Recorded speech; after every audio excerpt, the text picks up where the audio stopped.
Ako si Audric Thomas Wijaw at isa akong dagang kanal. Hindi lang isang simpleng daga, kundi isang dagang kanal. Napagtanto at naramdaman ko iyon nang makita ko ang larawan namin. Nakakatawa nga eh. Pero habang mas tinitingnan ko, mas na-realize kong talagang hindi naman pala kami gaanong nagkakalayo. Madalas akong husgahan bago pa makilala. Madalas kong questionin ang sarili ko. Sa katotohanan, nung grade 9 hanggang grade 10, dumaan ako sa depresyon. Mas lumala lang nung grade 10 dahil 2 quarter na akong umabsent. Masakit dahil hindi ko alam kung saan ako papunta. At hanggang ngayon, may mga araw pa ring pakiramdam ko hindi ako sapat. Nadagdagan pa iyon nung maiwan ako ng taong pinili kong mahalin. Pero, di naman doon nang umigot ang buhay ko, no? Pero, sapat na yun para lalo kong tanongin yung sarili ko kung ano ba talaga yung kulang sa akin.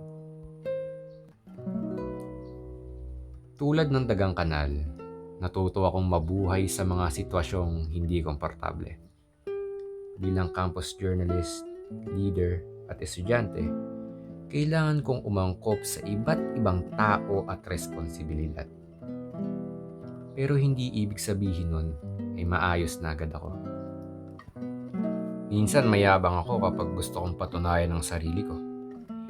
Minsan, tahimik ako kapag nasasaktan. Sobra akong mag-overthink.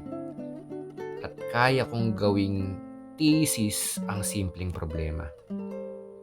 Minsan kapag may nagsasabing hindi ako sapat, imbis na deadmahin ko, buong araw na tumatakbo yon sa utak ko. Ang pinagkaiba lang siguro namin ng dagang kanal, yung dagang kanal naghahanap ng pagkain at titirhan. Ako, naghahanap ng validation ng ibang tao.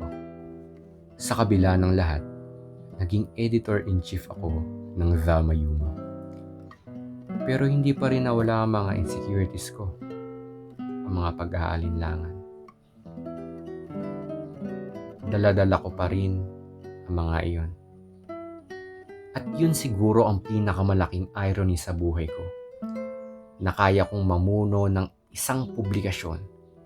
At hindi lang isang bastang publikasyon, kundi ang pinakamaningning publikasyon sa kalangitan ng Bulacan.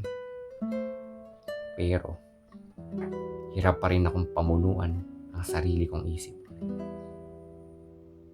Kaya kong magsulat at maging boses para sa iba, para sa aking kapwa. Ngunit minsan, hindi ko na pagbibigyan ang mga boses na patuloy pa rin bumubulong at bumubulala sa aking isipan. Bilang mamamahayag, natutunan kong hindi sapat ang tumingin lang sa nakikita. Ang heograpiya ang humuhubog sa paraan ng pamumuhay ng tao. Ang pamumuhay na iyon ang magiging kultura at mula sa kulturang iyon ay nahuhubog ang relihiyon at mga paniniwala. Kaya hindi ko agad hinuhusgahan ng tao. Dahil alam kong ang bawat kilos ay may pinanggagalingang kapaligiran at karanasan. Kung paanong ang dagang kanal ay produkto ng kapaligirang kinalikihan nito, ganoon din tayong mga tao.